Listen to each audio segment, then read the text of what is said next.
Welcome to the CFO Show. I'm your host, Melissa Howatson, CFO of Venna.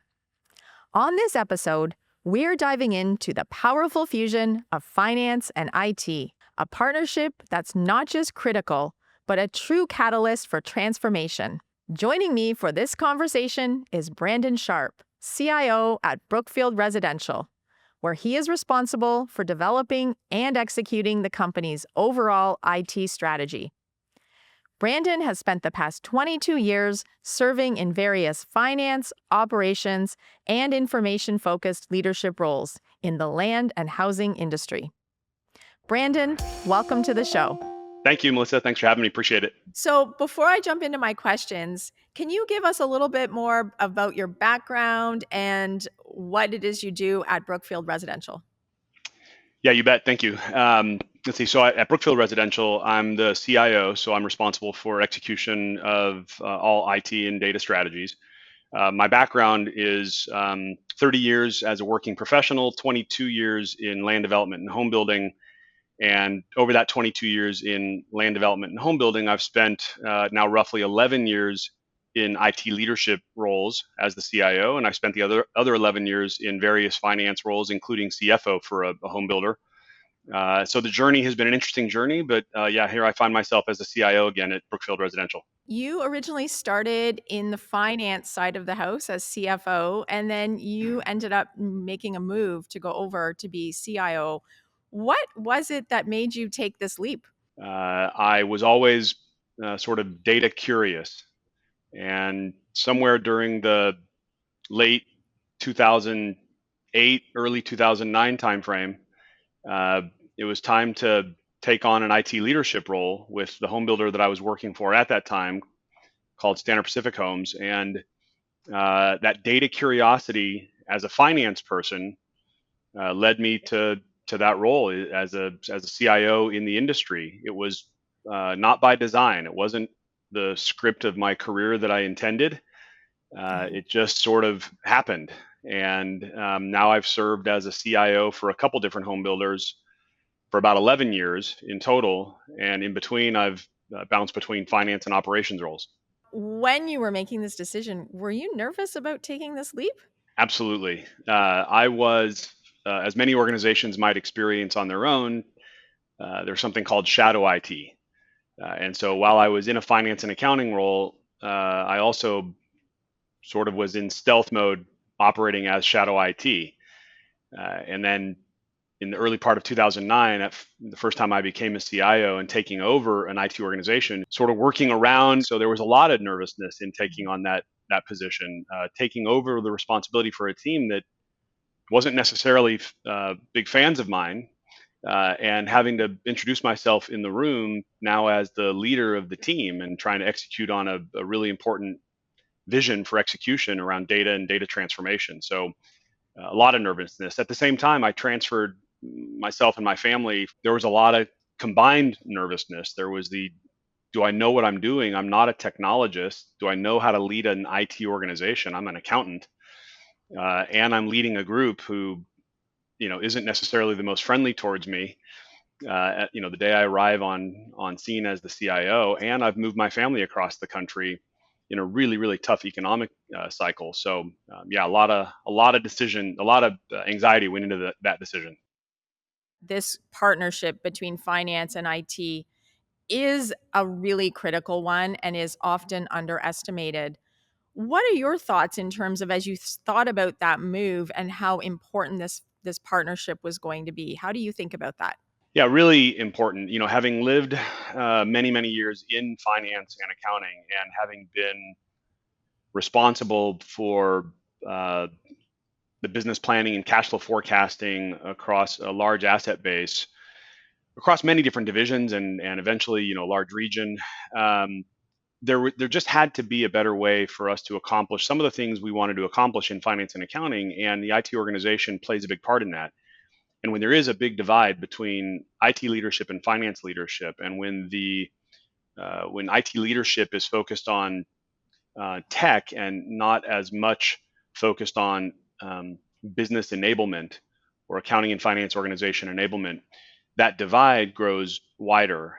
And I think for us, both in my previous life with Standard Pacific Homes, my role as CFO for RSI Communities, and then here at Brookfield once again, having that tight partnership and collaboration with the finance organization really enables the organization to drive key initiatives and key strategies uh, forward much more quickly. And it's interesting because I think both IT and finance, we sit at these interesting intersections in the business where we see a lot of things across the business and opportunities.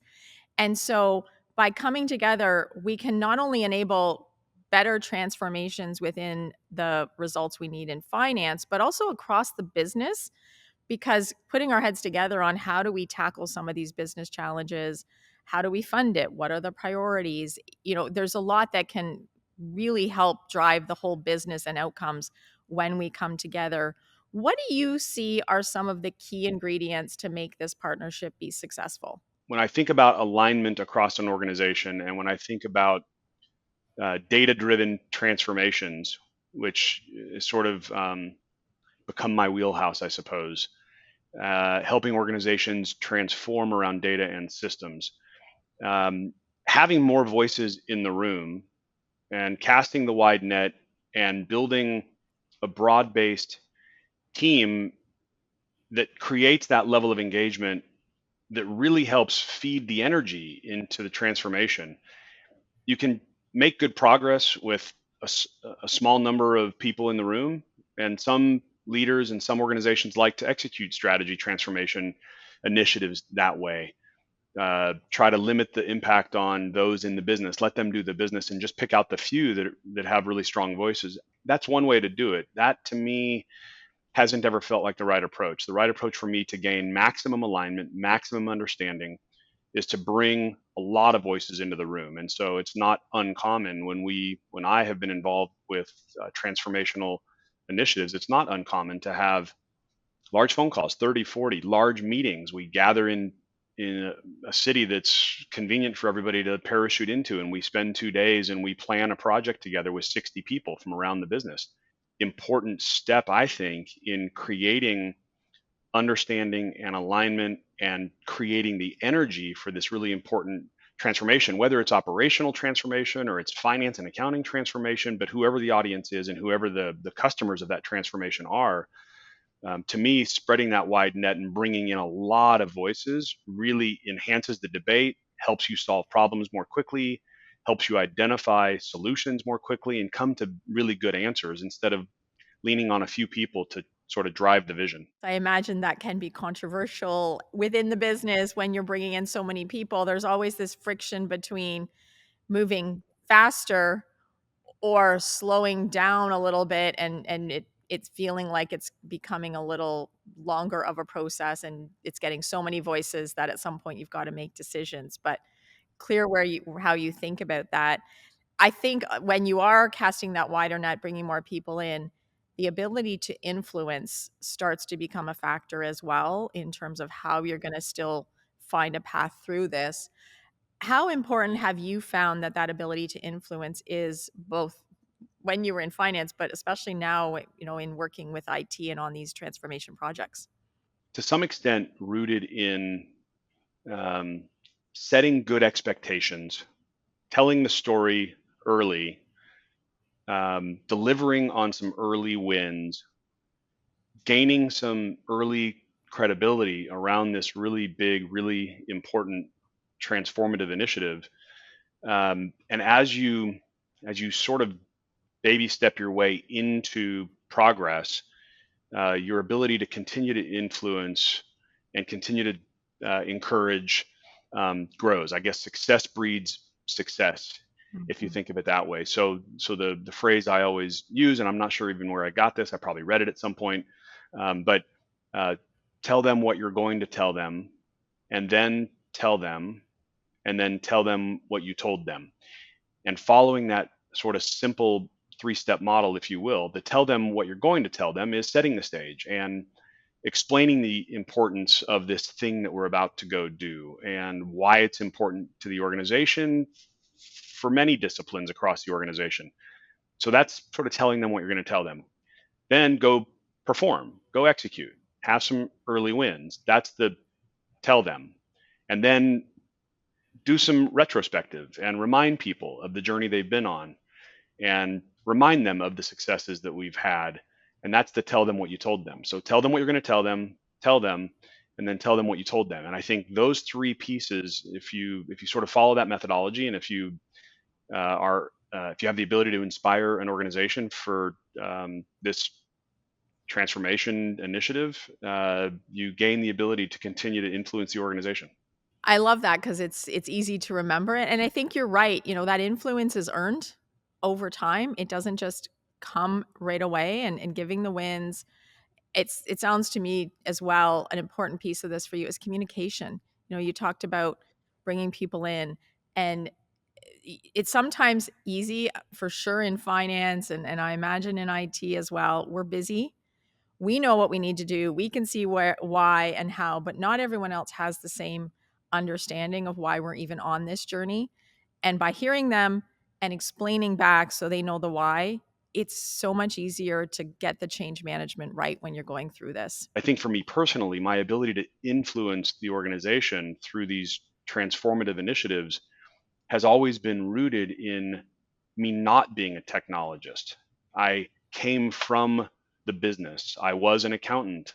I became operational. I understood the nature of what we do, and I could then take my knowledge of the business and apply it to a corporate IT organization to then drive initiatives through the lens of the operator because I speak their language first. So that's part of influence also, is depending on what your background is in terms of your respective industry, perhaps you might have a higher level of ability to influence the organization because you came from within the operation rather than being that technologist leader who is trying to force technology solutions on the organization and you don't really know the business and you don't really know what you're disturbing or impacting.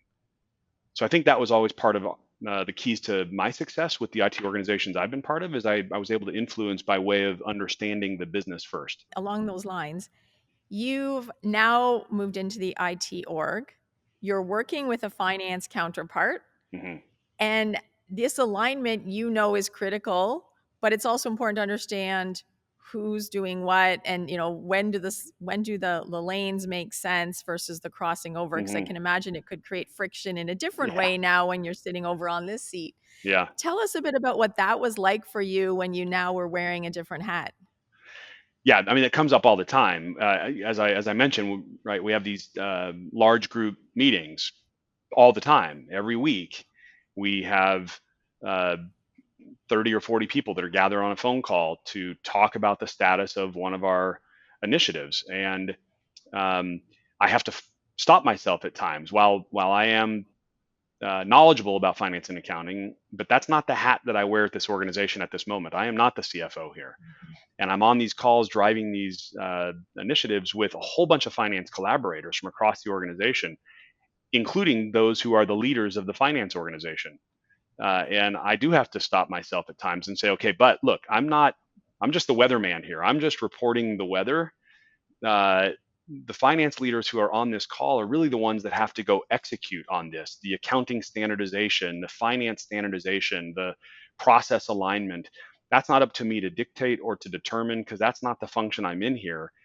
Even though I'm happy to provide my input and provide my opinion, I'm always, never short of an opinion on the topic, but that's not my role. And so I do have to take that hat off deliberately and make sure I'm not sort of overstepping and leave the finance organization empowered with the decisions that they're responsible for. And so when you're pulling these groups together, that exists between, okay, what's IT's responsibility, what's finance, but then you've got many other collaborators from different parts of the business. How do you go about making sure that roles and responsibilities are well understood? Yeah, I think it is, just to your point earlier, I think it's just very active and open communication.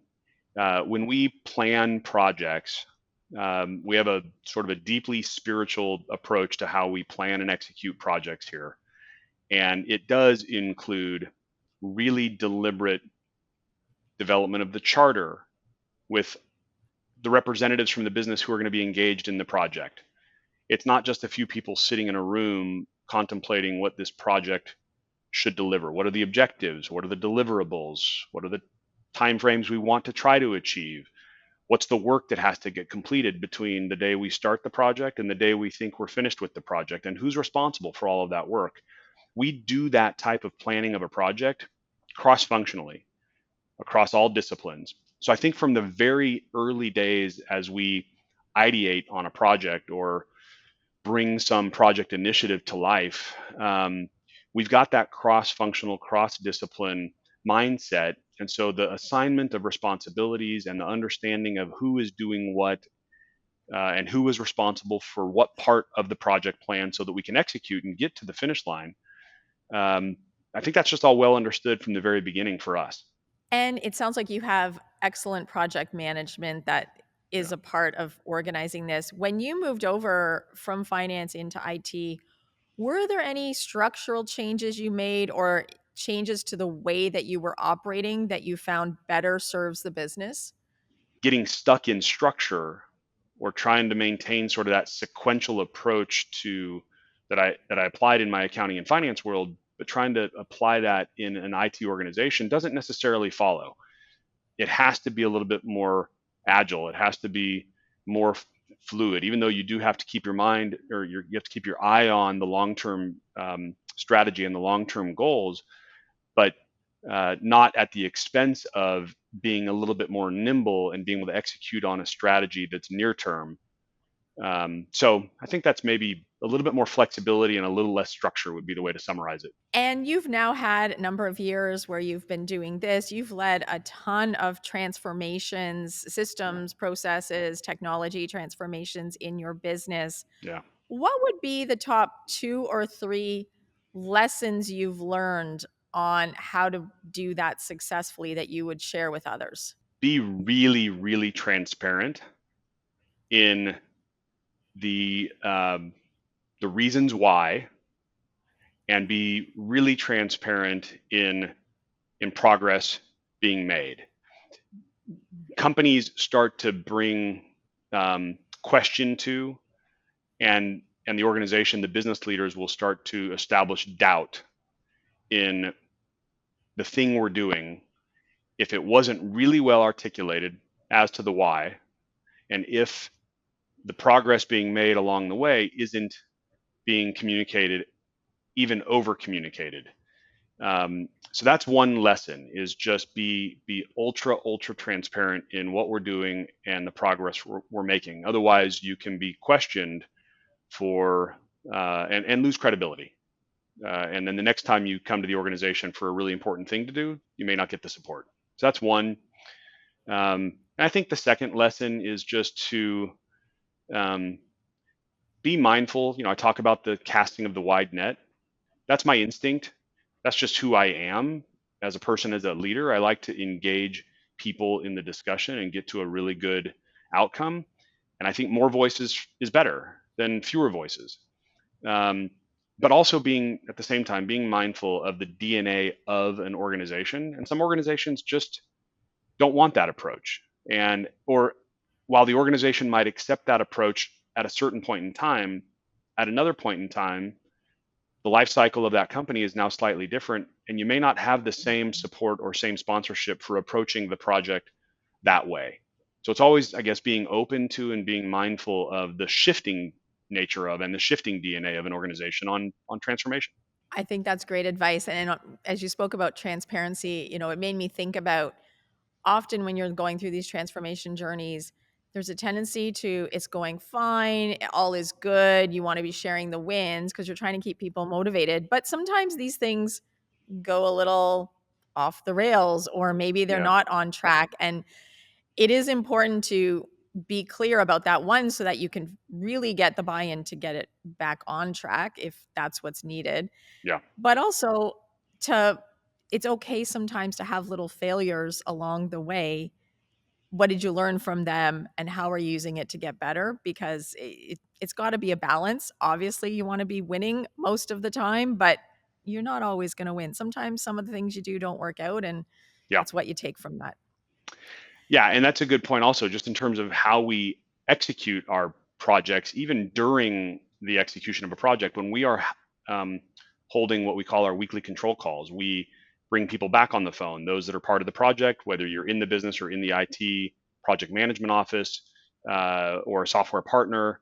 But we have this weekly control call where we are identifying the problems in the plan. We are statusing the plan. We are identifying problems in the plan. We're looking at new constraints that showed up or new assumptions we have to make. And we are always course correcting. We're looking at things like critical path on project execution. We're seeing that the delay has now occurred, and we're talking openly about what can we do to bring the project back on schedule. Can we, time, cost, quality, right? Those are your three offsetting, counterbalancing pressure points in a project: time, cost, quality. So if we're off schedule, we can either spend more money and bring it on schedule or sacrifice quality and bring it back into schedule.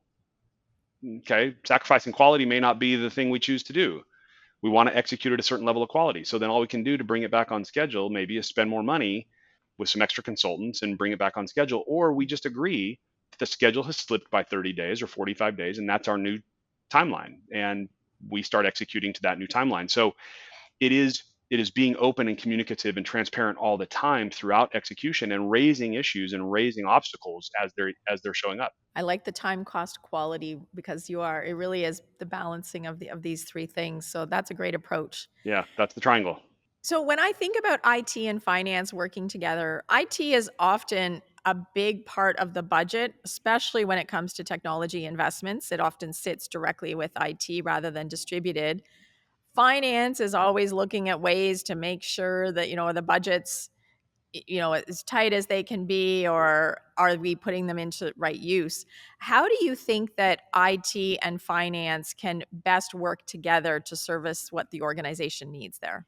Yeah, I think just when a budget's being put together by an IT organization, and to your point, it is a very large budget in many organizations. I think just having a well articulated strategy and being able to, I wouldn't say ROI justify everything that's happening in the IT group, especially around initiatives. Some initiatives you have to just do. This is very unconventional, perhaps, but some initiatives you have to just do because it advances the organization, or you have to keep up with market trends, or you have to keep up with competitors.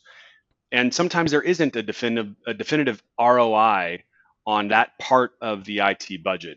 But in other areas where it feels like a luxury, or it feels like an addition in the budget that might not be well understood across the organization, then a little bit more agitation around ROI is important. And so having the finance organization really lean in and understand the guts of an IT budget and why the IT organization is spending the money they're spending, it's important that there's a mutual understanding and alignment on the importance of these initiatives. Otherwise, you might find yourself with a finance organization that isn't willing to fund the important initiatives that keep the company advancing forward, and then the company might wake up one day and be well behind their competitors and didn't make the progress that they needed to make.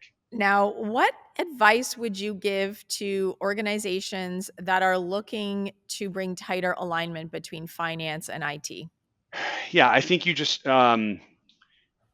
where it can start for a lot of organizations is penetrating through the finance organization and finding that person or those couple people who are data curious, right? A lot of people perhaps in finance and accounting just want to come in and do their planning or come in and do their accounting.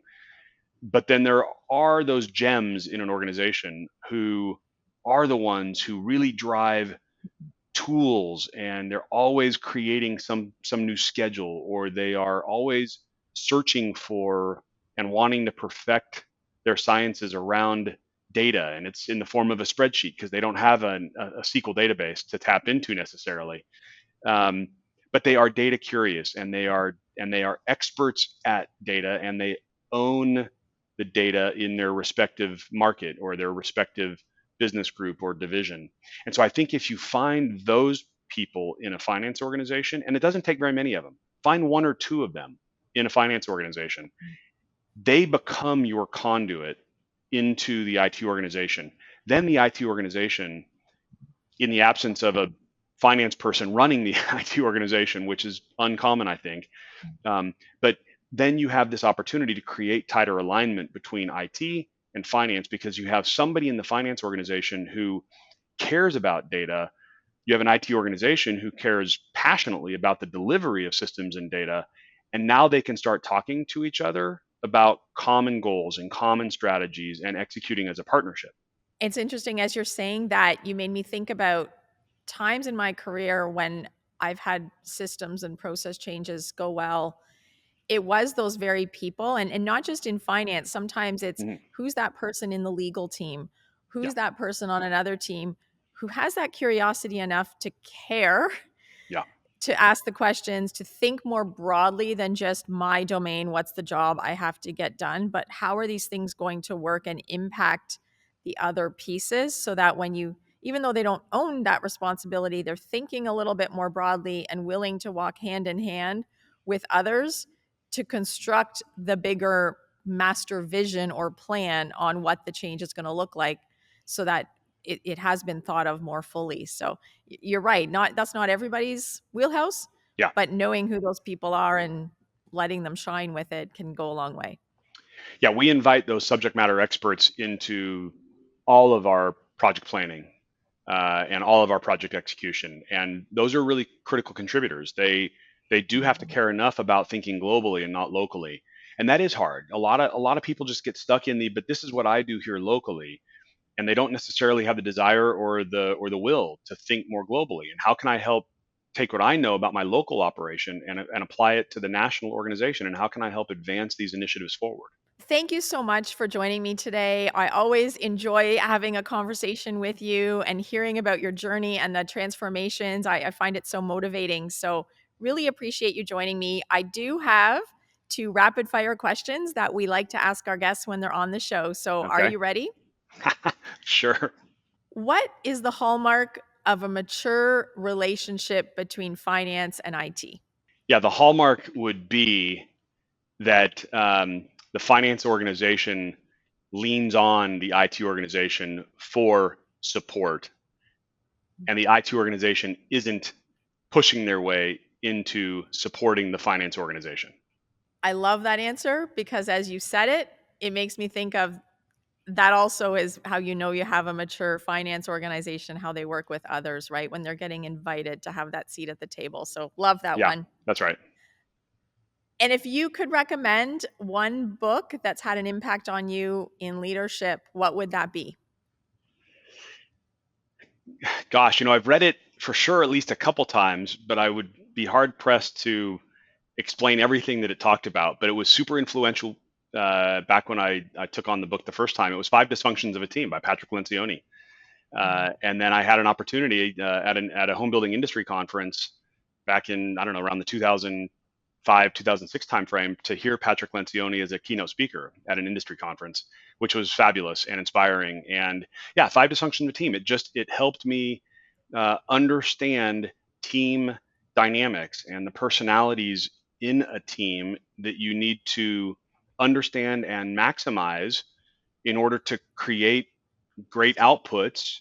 And the underpinning of any successful team is that trust, and how you gain the trust is by open and candid communication and being um, humanistic in your approach to your team. So I think, again, I couldn't, it's sitting over here on my shelf. I couldn't repeat everything that I learned from the book, but it was one of the books that helped me really understand team dynamics in the early part of my career, at least in home building. It's such a good book, and you're right. It's one you pull out. I know we certainly here at Vena, we absolutely use those principles, and we check ourselves at least once a year. How are we doing? And I always find it's a good reminder of those principles because you're not necessarily always thinking about that in your day to day, but the importance of, is this team actually coming together, functioning well together, is so key. Thank you so much for joining me today. I appreciate it. Thanks, Melissa. Appreciate it.